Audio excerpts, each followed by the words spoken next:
because of that it was cancelled. The reports are attached to the submission here, Mr. Chairman. Okay, thank you very much. Any comments, any observation? Okay, please step forward to submit your result.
I understand that Enugu State will be ready in the next 10 minutes. So wait for the next 10 minutes to take Enugu. I also understand that Lagos and Gombe are approaching the building. Thank you. So 10 minutes, we'll take Enugu State.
Next election,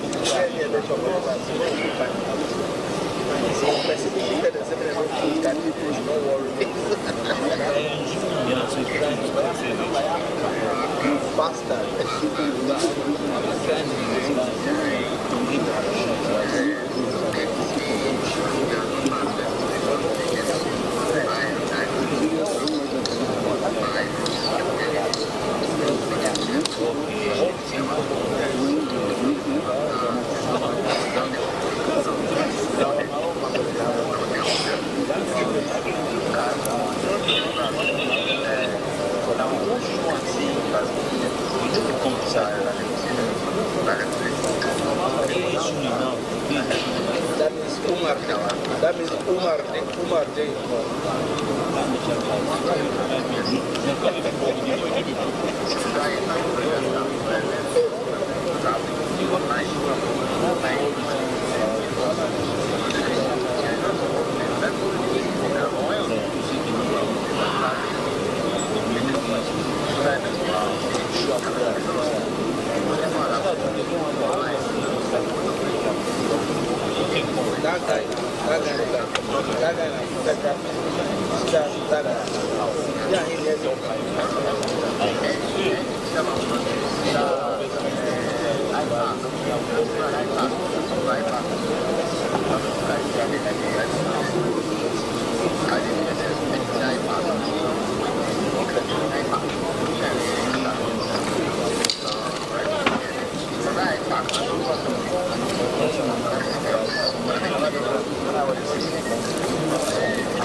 You know?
Have been handed in at the National Collation Center, and they are waiting another. And so, as they take a 10-minute breather from National Collation Center, let me introduce a guest who has joined us here. I'd like to welcome Dr. Kingsley Uzoma, who is an election security management consultant. Dr. Kingsley Uzoma, thanks for joining us. Good evening. Thanks for having me. Right. Of course, we still have in the House Dr. Rauf Zakariaou, Department of Political Science, Nigeria Police Academy, Wudil, Kano. Thank you, sir. And, of course, Nick Dazang, former Director of Voter Education, INEC. Thank you. Well, gentlemen, perhaps I should start with Dr. Kingsley Uzoma. Since you've just joined us, we have seen a couple of reports rendered that just before that, there was a small session where some of the parties were expressing their feelings, and they actually asked the INEC chairman to suspend the process of collation. He listened patiently, of course, and took his decision. What do you make of all that? Well, I think just as they made reference to the Electoral Law 2022, they have the right to call the attention of the INEC chair where needs be.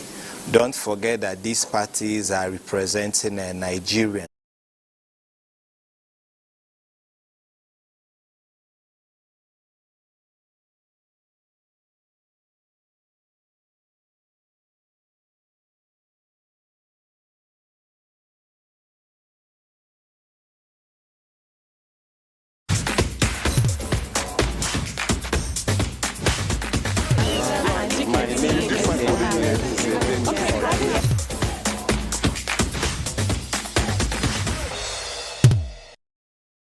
My name is Irene Okechukwu from Rapid Network, and as we all know, today is election day. And okay, so with me here I have Prince Ero Ibafida, not Ebo. Oh, Ero Ibafida. Okay, so looking at what has happened this particular evening, we were all anticipating that.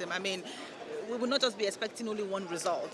Okay. So how do you feel with this particular development? Like I said earlier, I think INEC is actually trying to follow due process and taking it one step at a time, rather than gather Nigerians with hope. Because if they had asked Nigerians to wait, a lot of Nigerians will be tuned in, hoping that they are going to get electoral results today. But unfortunately, it won't be coming true. So that's one reason I believe that they have to read the one that is available, so that Nigerians can at least have peace and let the world continue.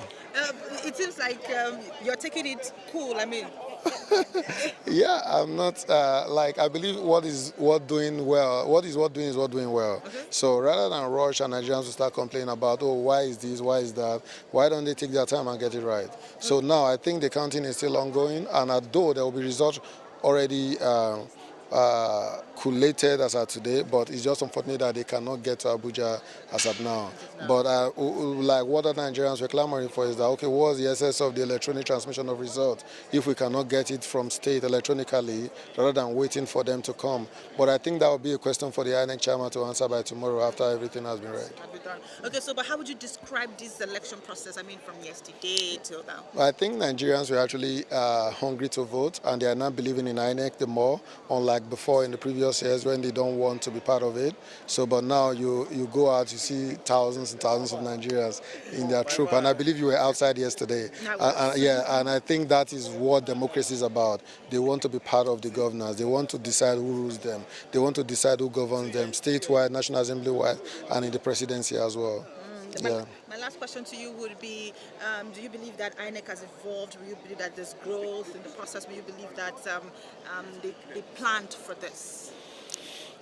INEC planned, but as a person, I believe I'm a perfectionist, and I believe there is still more to be done. And I think after this one, they will actually discover where the loopholes are and see how they can actually fill those gaps. Do you think that this is a very tricky one, but do you think that this delay could bring about some sort of foul play? Because some Nigerians will be like, oh, why the delay? Is it just about? Yeah. We've been reading it. We've been reading it online on social media. There are so many results even tripping in, but I'm not a believer of that. I believe in due process, and I believe that what is worth doing, like I said, is worth doing well. If we are to follow the social media results, we'll actually call one person our leader or somebody that has been voted in. But let's not forget that some people actually read results based on polling units rather than local government. Most of the results we're seeing on social media are from various polling units. A local government can have 100 polling units, and people are just reporting like 5 to 10 polling units. So they conclude that this person has won. So that is where the problem is, and I think that is what Nigerians have to understand, that things have to be done properly well. Absolutely. In order for them. Like the Ekiti that was read, I believe there is a political party that won certain polling units, and there are people escalated it to the media to say, oh, he has won in Ekiti, he has won in Ekiti. Unknown to them that there are other villages, local government, that are yet to be collated, and probably they were not even there to vote. And they don't even have access to social media. They don't even have access to social media. So you just say, oh. So I think Nigerians should take their time and wait. And I believe that God is the one that chooses leaders, and He will choose the best leader for us. Absolutely. Yeah. Thank you so much, Prince Ebo. Ero Ibafido. Thank you so much. Yeah. All right, so we're still right here, and they'll be having more persons to talk to at the National Coalition Center here in Abuja. Hi, Mr. Jake. How are you, sir? So I have Jake Pele with me, and he is a domestic observer. As an observer, I'd like to ask you, how would you describe this entire election process? I mean, and also coming to the fact that counting has just stopped for today till tomorrow. Oh yeah, I mean, they can only count what they have. There's nothing wrong with that, except that people like me had expected a fast track of all of this process, because the more you keep the nation waiting, the more you're likely to increase the tension and the anxiety that comes with expectations, and I think to me that is it. I pray that they will fast track the process, void of error. Because it's one thing to fast-track a process, but a process that is fast-tracked with a lot of error can be a huge problem, But I think if they can fast-track the process and get this whole thing over with by Wednesday, so that we will know the winners and losers, and the losers can go to other means of trying to exonerate themselves and become winners if possible. All right, thank you so much, Mr. Jake. Right. I have Madam Ebere Ufando. Good evening. Good evening. Okay, so you are an observer, and your duty is to observe. So first of all, what is your observation of this entire election process? Well, I think I'll start by saying that the distribution of materials, materials got to polling units very late, and that affected a lot of polling units, a lot of elections also taking place, because most people started very late. It happened here in Abuja, and then you can imagine the reports we are getting from outside Abuja.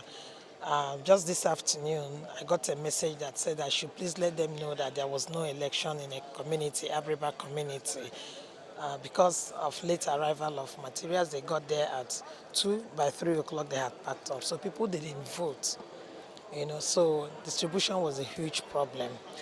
And the other thing also is the problem of security. I don't know if you saw the video trending of a woman who was hit, her face broken. Yes. And luckily she went back to vote. But you see that the police officers around the polling unit were not properly equipped. And so when the thugs get in, the police themselves will also run. So the problem of security is there. And then again, the beavers worked, but the problem was that in some places they brought only one. We got a report from a station in Lagos, opposite the Redeem camp. They had over 1,000+ people, about 200 only voted. They had one BVAS, and it was up till late last night. Most people there went home. They didn't vote. So these are some of the things that we, observed, and then we're also putting our report together to, send to INEC. INEC will have to work on distribution channel. It's very important. I mean, issues coming up now, rising from some of these things, may affect the credibility of this election. Yes, so it's very good that from the beginning, INEC will work towards getting things done the right way. Yes, you can't blame INEC when it comes to security, but every other aspect of this election is actually what they should have taken, steps to ensure that we don't have these problems. You can see that we just one result from Ekiti State, out of 36 states and FCT. So are you? Is this going to send more like a foul play? Well, I don't want to use the foul play, but you see that people are agitated, and I'm worried because people are throwing out results. If you go on social media, it's inciting. True. So if we're not careful, that may just erupt. Violence may just erupt. No, the question now would be that. Are they within their rights to revolt and start because inciting violence? Because we've seen several. When you delay, that's why you have to do things at the right time. When in anything in life, when there's a vacuum, people will find a way to fill up that vacuum. They may fill it up positively, they may fill it up negatively. So it depends on how people are pressured. And then there's this idea of people feeling now that the election is being, controlled or manipulated. They just do not want to say manipulated. So we don't also incite the public. But that's what it is, So people are worried, and we are hoping that some of this. But you don't think it's being manipulated, right? How would I say that when I don't have any proof? Okay. Yes. That's, just wanted that to be clear. Yes. So she's not saying that it is manipulated. She's just saying that anything. If it's been delayed, some persons might begin to think that something is being manipulated. All right, we're still right here at the Coalition Center, and of course, we keep talking to more persons. It's Rapid TV. My name is Cynthia. I do the same thing. When he says something, I say something. Can you direct the mic to her? No. Okay. Oh, okay. Oh. We're supposed to be talking like this. We have an interaction. Right. Something to make it real. Something. Is this actually real? But it's real. It's so real.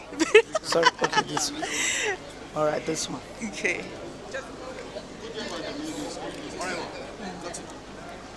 Thank you. This wasn't the picture. They hijacked me, but it's okay. Okay, are you ready? Which camera are we to use? Mm.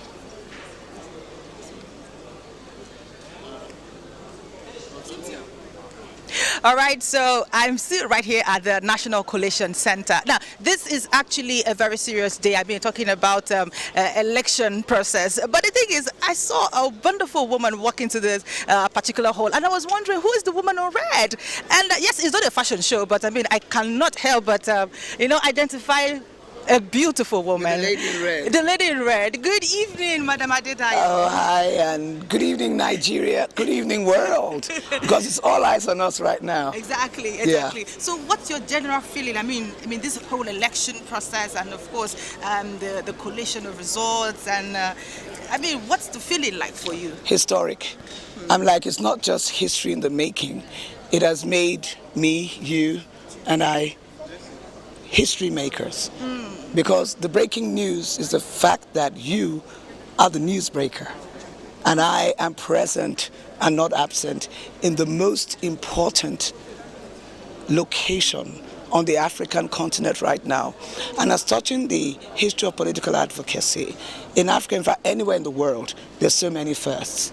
In no place has the BVAS, in terms of the science and technology of election profiling, been put through such a test when it comes to numbers and when it comes to the efficiency and delivery of computing votes within certain challenges, whatever margins. This, I believe, is going to end up being a record-breaking BVAS representation. So that's just talking about the science and technology of the now.